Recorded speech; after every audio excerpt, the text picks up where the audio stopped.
All right. So I want to welcome Chris Lattner to the stage. And we're very excited to have Chris with us. I think we tried for many years to get him over here. And Chris is extremely busy. And when I was preparing for this talk and I looked at Chris's Wikipedia entry, I realized why he's so busy, right? Because he's extremely productive. And when they talked about the next engineers, I really think that Chris is an example of one. Like, some people don't think they exist. So the reason we're so excited to have Chris is basically his themes of his work are very much aligned with everything this conference stands for, right? Which is a combination of scalable computing and data, strong types, and now AI, right? So it seems like Chris is ahead of the curve, and we're really curious to see where it comes. And I just briefly mentioned the key things. So Chris started basically in grad school. He created LLVM, right? Low-level virtual machine. And then he joined Apple, and that became a major asset for Apple and C-Lang. And correct me if I'm wrong, right? Like, this is kind of what the common knowledge is, right? And he looked at Objective-C, and I guess anybody who looks at Objective-C wants something better. So he came up with the Swift programming language. I think at this point, the data science took off. And so what really caught our attention in our meetup, right, in our community was finally we had this great shiny hope that instead of Python, we have something stronger, we have something better, right? And so there was this Swift for TensorFlow project at Google, which really raised our hopes. And also some folks from the community, so Eugene Burmaka, who led Simple Scala project at Twitter, he went to Google and he basically worked on that on MLIR, machine learning infrastructure, which was another project which Chris started. And so really the hopes were raised high, and Jeremy Howard, who leads Fast AI, and also, really kind of leading the thinking how you should do data science, he picked up Swift. So I think for a while it looked like everything's going to be great, and then suddenly the clouds gathered again. And Chris left for Sci5 to do hardware. Basically the Swift TensorFlow team was picked up, so Paige Bailey became a PM for Copilot, and I think the Swift folks went to Apple compiler team. So kind of, and then, they thought, okay, all is lost, we are stuck in the dynamic world forever. And recently, suddenly, there was this announcement about Mojo, and this kind of hit all the notes, right? It's Python compatible. It is compiled. It is strongly typed, and I think there is this amazing progression that, like, you sprinkle a few annotations and vectorizations, and suddenly it's 10, 100, and 1,000 times faster. So we are super excited, right, that we can bring to bear all the skills we have in this community. And we're strong believers that, everything we worked on for many years is not in vain. All this software engineering abilities are not going to be replaced by AI. It's obvious to everybody, right? Like, if you unplug the AI, it cannot do anything. So this is basically really, aligned with our theme. So I want to again welcome Chris. And first of all, did I get this correct? Did I miss anything? Well, thank you for having me. That's quite the introduction. I also want to say thank you to you for getting me here. Quite a lot of persistence, and if you know anything, being successful is about being persistent. And so through many twists and turns, we finally made it happen. So thank you for having me. So thank you, Chris. Tell us a little bit. And so yes, to confirm, I am very much a nerd. I love all these things. I never want to stop learning. And so yes, continue to be on the quest to build beautiful things for people. Thank you for that. And so I think a lot of people here, me included, they have this experience. Like, you're a programming language geek, you work in a startup, and they bring this like super, highfalutin boss from Facebook whose job it is to make the thing valuable. And they tell, I don't care how it's done. It should be done yesterday. I don't care about the programming language it is in. It should be in production, right? And like, you were able to step back and invest in these tools, which make people productive but require investment, right? And it's a long-term investment. How did you convince, Apple, Google, and others to invest in these initiatives? Well, I don't think that there's any one answer for all of those. I think they're all different in different ways. And so I think that my journey through Apple was really made possible by making very incremental steps. And so, I came into Apple back in 2005, which seems like a long time ago now, with the quest of building a better replacement for GCC. Right? GCC is a good thing. Many of us used it. It catalyzed an entire ecosystem of the C, C++ world. an amazing thing, but it wasn't super modern and it could be better in a lot of different ways. And so when I joined Apple, I was told by all the established people that had been working on GCC for sometimes decades that I was doomed to failure.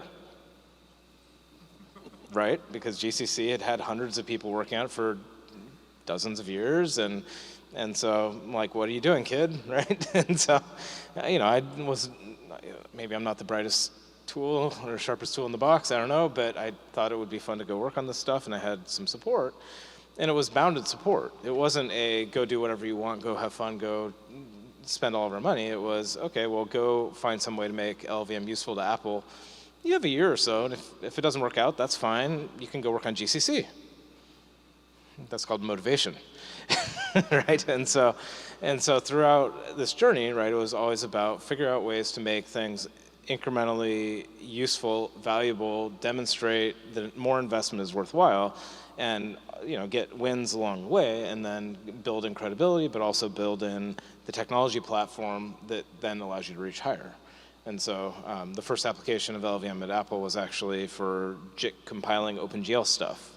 Super niche, super weird, but it helped with the 32 to 64-bit transition. Again, back in 2005-06 timeframe, right? You then build up, and it became, why build Clang? Well, the first use case was OpenCL. Again, a graphics thing, right? You need JIT compiled graphics C language thingy, right? What else? Well, you want good code completion, IDE, IntelliSense type features in Xcode.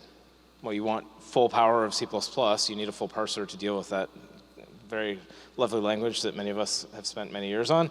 And so you need a full real parser, but you need it to be modular and embeddable and usable at runtime as a library, right? And so each of these things can kind of build, and as you're doing that, in my case, building the technology, building the team, building momentum, and that's what allows you to reach higher and higher. And so Swift, for example, I think is kind of what you're getting at. In that case, Swift was a hobby project. It was a nights and weekend project. I worked on it alone for a year and a half without any ambition for it. It was more of a, okay, like you can't build C++ and a full C++ parser and ship it and get it bootstrapping and building boost and all the things without really stopping to say that there has to be something better than C++, right? And so, again, this was more of a decompress and go figure out the fundamentals of these things kind of a project until it got to the point where it was interesting. And a lot of the projects I've worked on have been that kind of nature where you have to build it for a while to understand it. When you get it to the point where it's, it's not done, but it's starting to become real, you can now explain the value proposition. You can understand why there's a good investment hypothesis, why more people should be put on it, why the other thing that you're competing against will never get to where it needs to be. And so it's a combination of kind of being willing to work on things that take a long time, being devoted to a path, not getting ahead of yourself, right? Swift could have gone nowhere and that would have been fine, right? And then when you say, let's actually get commitment, actually know why it makes sense to, the buyer in a sense. Well, this is, thank you for that, right? Because, when, again, Swift appeared, so some folks from our community went to work on Swift in the backend. So Konrad Malawski, he's presented, we got the first official speaker labeled as Apple. It took years, right? Because normally they present as open source people, so they unveiled the actors at Scale by the Bay during the pandemic. And so basically there is a team doing Swift on the backend. And so I thought, finally, for the first time in many years, we'll be able to have end-to-end Swift, right? So we can have Swift on the backend, and then we have Swift UI, obviously, right? So this is really exciting.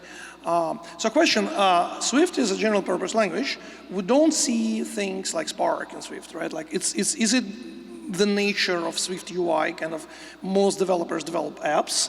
Do you think Swift will be able to do big data and other things like as much as Java, at least, right? I'm not thinking of Python. Well, so I think that there's a couple of issues there. I think that from a technical perspective, Swift can totally do that. I think it's actually quite good at these things. It has actors now and other things like that that are, I think, quite nice. Swift has never been too afraid of adopting good ideas from other communities and pulling it together with its own take. I think that there's a bigger question, though, which is maybe more interesting, which is how does technology diffuse? Right, so it's not just about having a theoretical capability, it's also about having a community. And one of the things the Scala community and the data community and the Spark community have had is a lot of really good center of gravity of people coming together and working together, often in open source. right? And so Swift, as you say, like its center of gravity is around iOS development very clearly, and that's for obvious reasons. And so what I see little tendrils going out. And so Swift on Linux, there's some active people using it and they want to go there, but there hasn't been as big of an investment because there isn't as much of a call to action or a center of gravity or a proponent that's driving that. There are folks that want that to happen, of course, and a bunch of people that are investing in it, but getting a big movement takes, and this is something I think Scala and Spark and many others have been very successful at, by the way, but it requires a combination of having good technology, having the people, having the use case, like all these things need to come together to build this big wave. And so Swift being technically capable, hey, C and C++, you're technically capable of building scalable data applications, but it's not beautiful, and therefore the community isn't big enough to support it, and I think that's the bigger issue.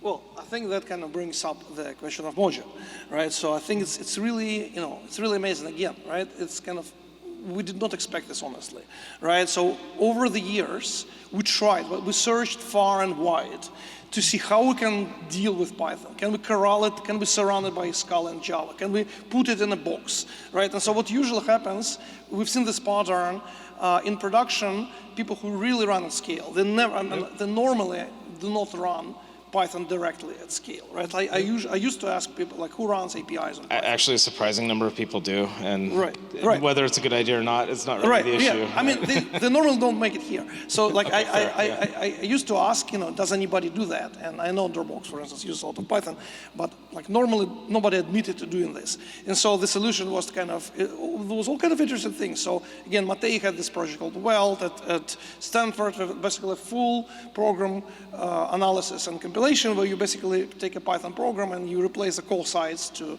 big data matrix operations by Python and Codon and Unladen Swallow, and I mean there's Jython, and there's countless. There has been enormous amount of effort, right? We did not really succeed, and so I think the promise of Mojo is wonderful, right? And so, like, I mean, can you talk a little bit about how you managed to, what is the promise here, and how do you kind of think that will jive with Python as it exists now going forward?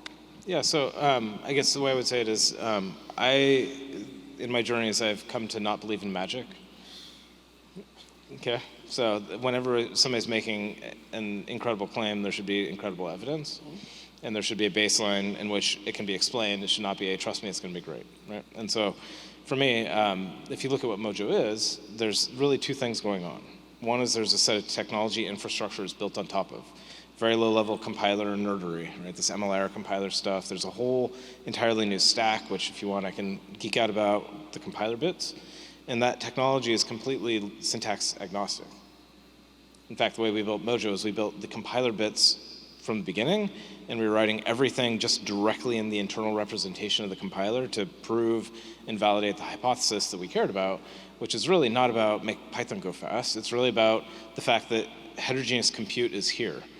It's no longer about a CPU. It's no longer about a GPU. It's about utilizing a host and a set of accelerators in an efficient way. It's about all these ASICs for AI and maybe quantum someday, and all these other things going on, and needing consistent programming models that can scale with a human community, right? So it's about the humans, it's about the programmers, it's about the developers, right?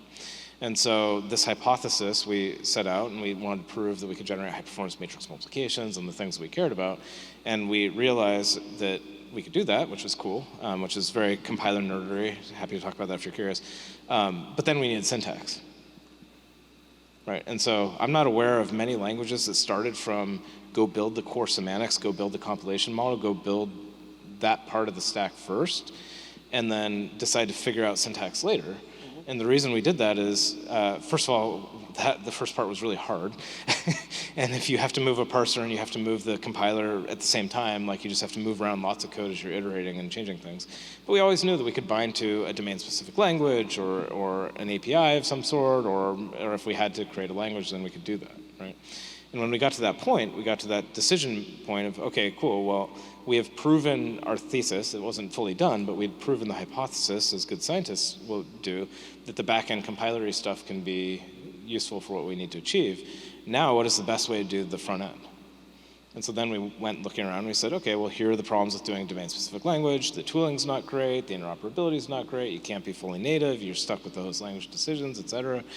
We could do a completely new language, we could go reinvent curly braces ++ or something, like whatever, bring back eLisp, I don't know.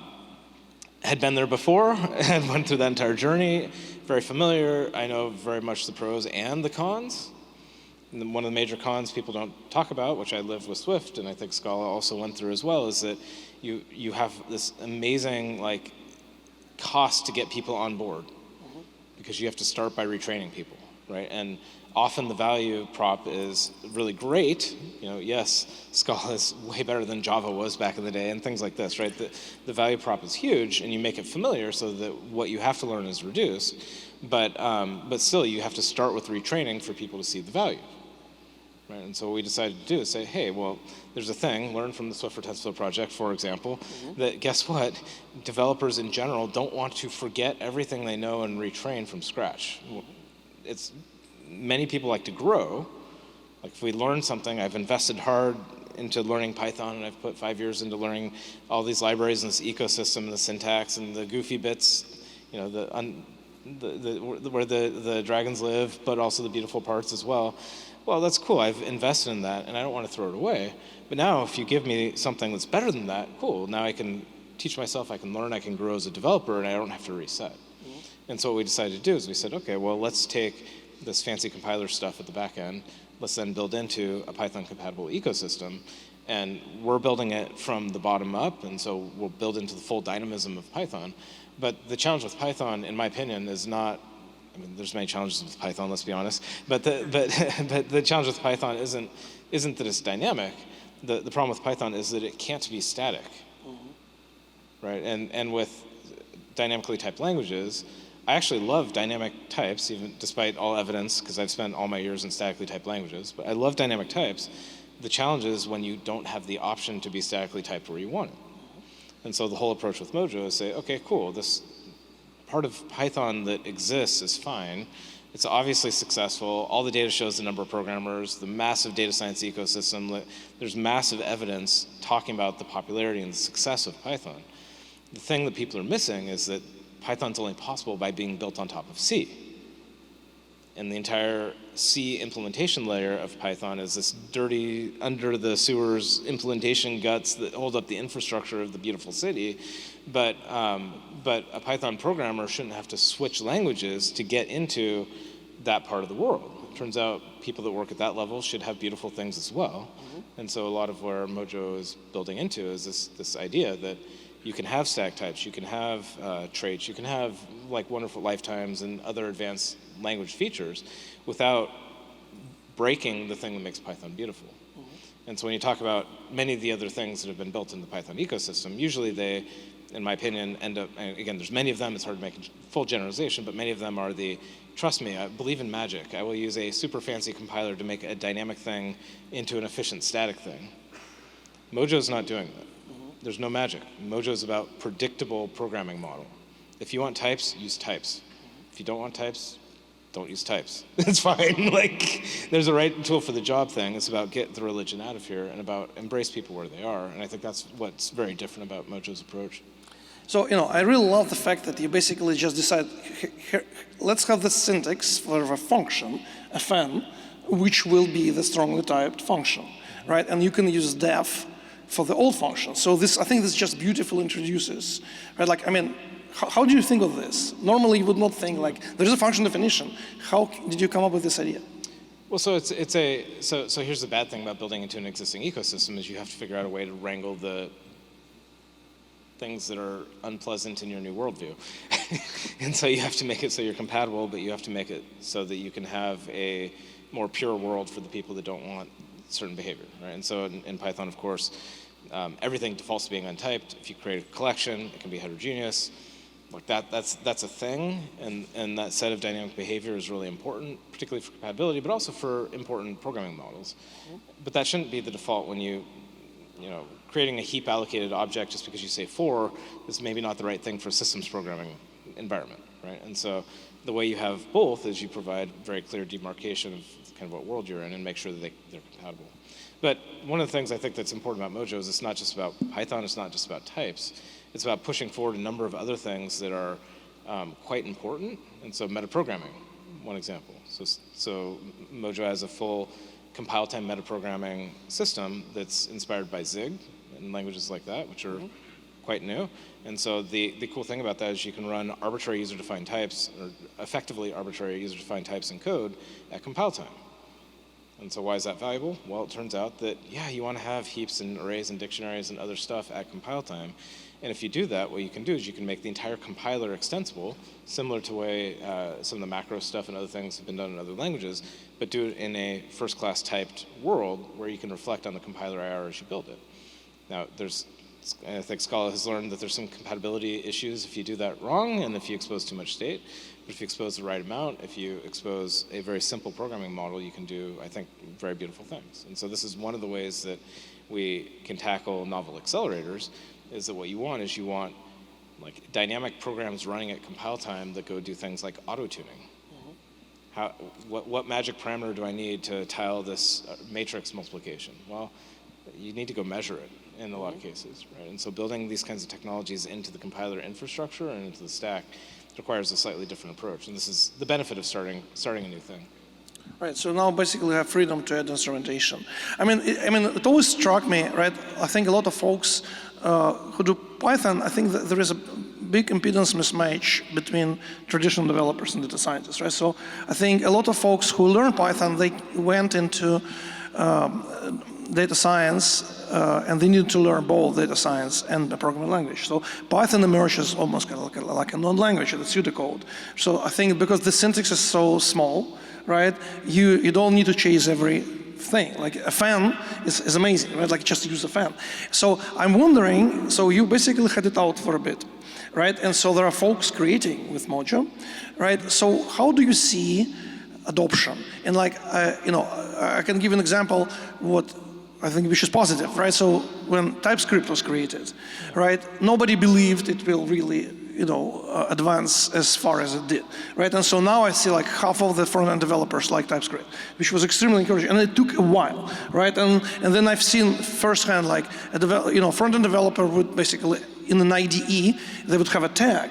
And suddenly, like that tag would not compile. It was an epiphany. Like I cannot just randomly create HTML. Yep. Like this thing is a tag, and the tag is compiled. And so when they realize this, they say like I'm not spending time in console anymore. So we've seen this example. But obviously, like data science is very diverse. A lot of people come from different backgrounds. How do you envision educating the community, and what do you see already from your current beginning? So I'll give you facts, and then I'll tell you what I think about it, because the facts can be, you can look at it in multiple different ways. So for what it's worth, Mojo's merely a year old. Started writing Lexer last October. So this is not an ancient established programming language that's been around for a long time. We launched it just over 6 months ago publicly, and so this thing has only been out in the public for 6 months. You've only been able to download it to your computer and run it locally since September. So this thing's an infant. This is not Java or C or Fortran, right? This is the very beginning days, right? So despite that, we've had 150,000 users so far, and so we've got quite a big community of people doing some interesting things with it. A lot of really cool stuff going on. But the way I think about this is that having built Swift, there's actually a huge problem with having a community. And so I'm actively telling people to stay back. Like I get asked all the time, should I build this and use this in production? I tell them no, right? Because the language is not done yet. And so what we chose to do is we chose to open the development and be very public about what we're doing much earlier than something like Swift, which was developed in secret for 4 years, for example, before it was launched. And then it was another 2 years before it was open source. And so these things take time. I think that Mojo will take a lot less time than Swift did for a whole variety of reasons, including not having to invent syntax, which is very politically charged and complicated and time-consuming.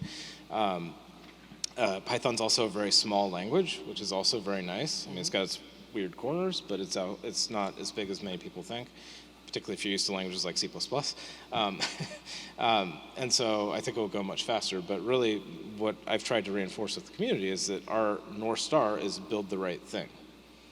And we're willing to take a long time if necessary, which I don't think it will take, but it will take as long of a time as necessary to make sure we end up with something that's truly great, because these things cast long shadows into the future. Mm-hmm. And with Swift, for example, I'll pick on like silly examples, like in Swift, the way the optionals work was injected too early into the language. It was overly privileged in the compiler. And so optional is not a pure library type. Mm-hmm. It has magic in the compiler. And things like if-let, if you're familiar with Swift, magically unwraps an optional instead of using pattern matching. Total mistake. Mm-hmm. Right? And there's a specific reason that happened, which I won't go into, but once it gets established, it's very difficult to go back from those things. Mm-hmm. And if you keep things composable, orthogonal, you really reinforce, we have the team incentivized to make sure it's actually really good, then we can have something that's small, so it's teachable. It's super composable, super extensible in libraries, and we can get a thing that we think that can really move the state of the art forward. And I don't feel a rush to actually get users. It's more of making sure that the expectations are set clearly, that we want to do something that lives a long time, and we're not just like looking to please a few people as fast as possible because that's cool. In fact, I'd much rather people stay back if if it's not right for them right now. This is great. Well, I mean, I think we're all rooting for you. So if need help from the community, please, you know where to find us, right? Because I think everybody will be super excited because like composability is one of the mantras of this conference. A lot of folks just don't know about it, right? Like data scientists generally did not used to think in these terms. So we really hope that, once they learn more about it, all of our skills can be brought to bear on this, right? So I want to shift gears a little bit, and I think... Can I just do one more shout out? Yep. So if you're interested in Mojo, please join our Discord. We have about 22,000 people or so that hang out there talking about random things, and it's a great way to get involved and meet other people that are interested in similar things. Across a wide range of different programming disciplines. It's not all Python. So. This is great. I mean, anything we can do, I guess everybody kind of here roots for strongly typed data science and AI. So, would be really excited to see this. And this is our best shot, so we should help Chris in any possible way. So I wonder, you're one of the few people who straddle hardware and software. And so generally speaking, I found like these are two worlds where people really rarely converge.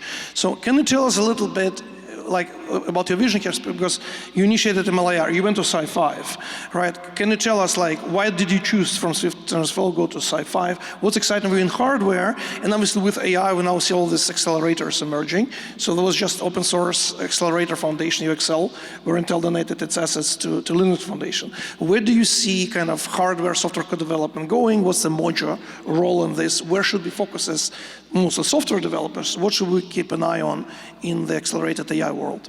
Yeah, so there's a whole bunch of different things going on in there. I've always been at the hardware-software boundary, right? Working on compilers, low-level systems, accelerators, GPUs, whatever, across many different years now. Built the TPU program at Google, lots of stuff that it's an area I love. I am a very strong believer that hardware is weird today, and it's only gonna get weirder. Okay, and you can call it the end of Moore's Law, you can call it wearable, personalized compute, you can, whatever you want to blame it on.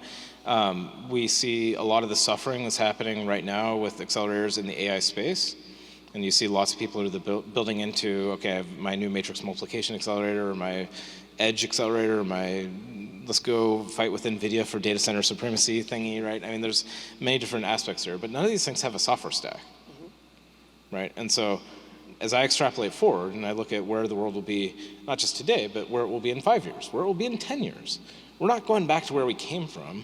Hardware is going to only be more weird, more personalized, more specific for different power envelopes and different use cases.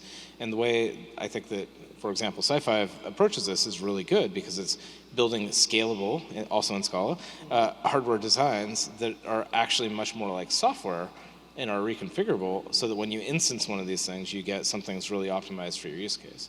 Now, the challenge with that is about software, right? And software ends up being about developers.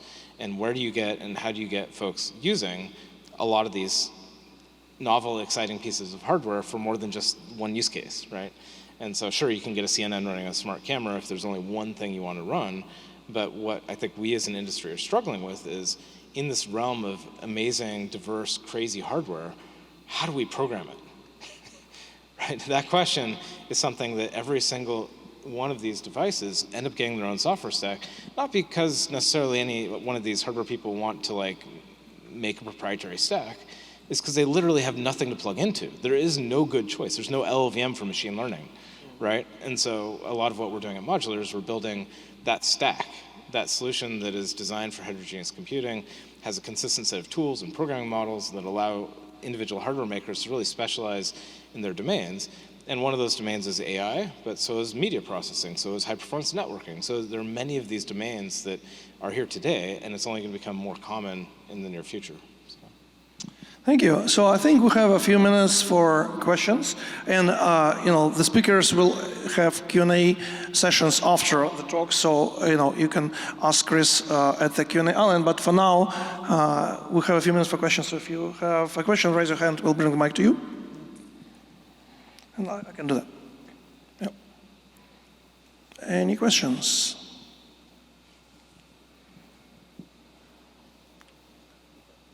Yep. So in the AI world, what do you think that could be one of the main advantages of use Mojo in comparison with, tools like JAX or this kind of cool stuff that people are doing there to try to kind of speed up the execution of all of these kind of crazy models in the different hardware agnostic infrastructure? So what do you think that is kind of like the advantage of spend more time learning tools like Mojo, or instead to kind of go and try to play around and understand how these libraries work, like JAX or... Yeah, so if I understood the question is, how does Mojo relate to JAX and other machine learning frameworks like that? If you look at the traditional machine learning framework stack and technology stack more generally, you have user models and serving layers and stuff at the top. You then have machine learning frameworks. So these are PyTorch, JAX, TensorFlow, things like this underneath them. You then have an execution layer. In the case of JAX, it's XLA. But also you'll have CUDA and cuDNN libraries and things like this. And then below that, you'll have hardware drivers and then obviously silicon below, right? And so Mojo doesn't compete with JAX. In fact, having a JAX-like API on top of this, and again, Mojo can do Python stuff, and so you could literally run JAX in Mojo if you wanted to. The way to look at Mojo is as a programming language. Now, the reason that Modular built Mojo initially, and again, the reason we had to build it, because we didn't start by saying, hey, wouldn't it be fun to go build a programming language? The reason we had to build it is that we were starting at this hardware-software boundary and trying to build a way to deploy code to accelerators. This includes GPUs, those are the things that everybody's talking about, but it also includes CPUs. CPUs today are converging with GPUs. They have tensor cores, they have bfloat16 and massive vectors and all these things in CPUs. And so this diversity of hardware, both on CPU and the GPU side, because you have many vendors building GPUs, including Apple and NVIDIA and AMD and many others, of course, right? Programming this diverse range of hardware is really hard, and there isn't a good solution out there. And so what Mojo does is it allows a developer to write code that can target any of these devices. And so you can target very weird, very low level, very obscure quantum things and stuff like this if you would like to do that.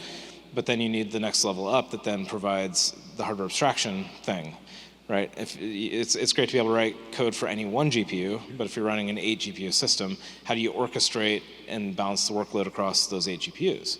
Okay, if you have 1,000 nodes with 8 GPUs each, how do you distribute the computation to all those things? This is the level that something like XLA would provide, right? So this is where the modular engine actually slots in, and then things like PyTorch and JAX and those things that provide a programming model to end developers can be built on top of that hardware capability and the abstraction and the programming. And so what Mojo does is it allows these things like PyTorch and JAX, et cetera, to be super extensible. And it means that as a Python developer or as a systems developer or a researcher, you don't end up in this world where you have to do Python in one part, C++ or Rust in another part, and CUDA in another part of the stack. You can have one thing that scales.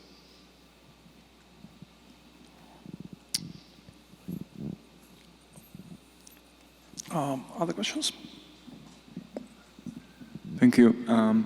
Can I or should I use like a Mojo for my Jupyter notebook?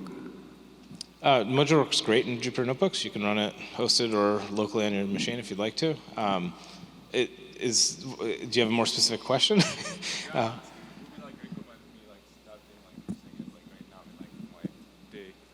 Sorry, I was most like asking like if you would like recommend like starting using Mojo for a Jupyter like right now, like my next ticket, my next query, whatever I want to do, or it's like too early.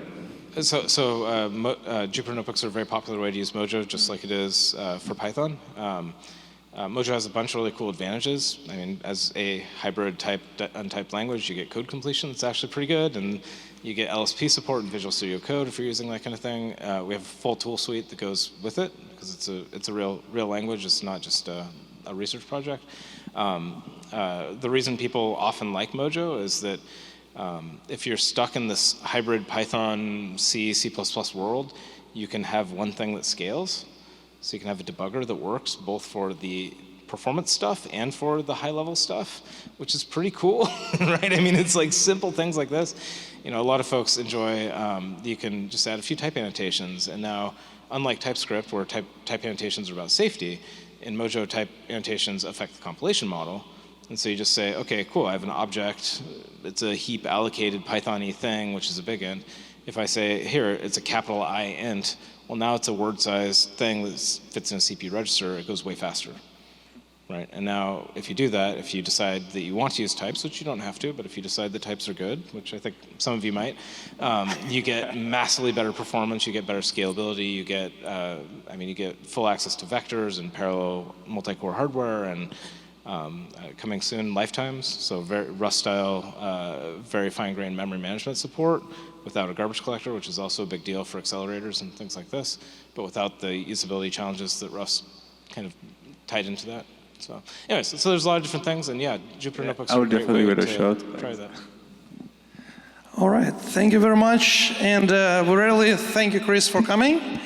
This was a great Fireside Chat. By the way, if you guys see there is a fire, whenever you go to a Fireside Chat, insist on having a picture of fire or actual fire. If not, ask for your money back. So we always have fire for Fireside Chat. And Chris will be available at the Q&A. Well, thank you for having me, and thank you for being persistent. Thanks for coming.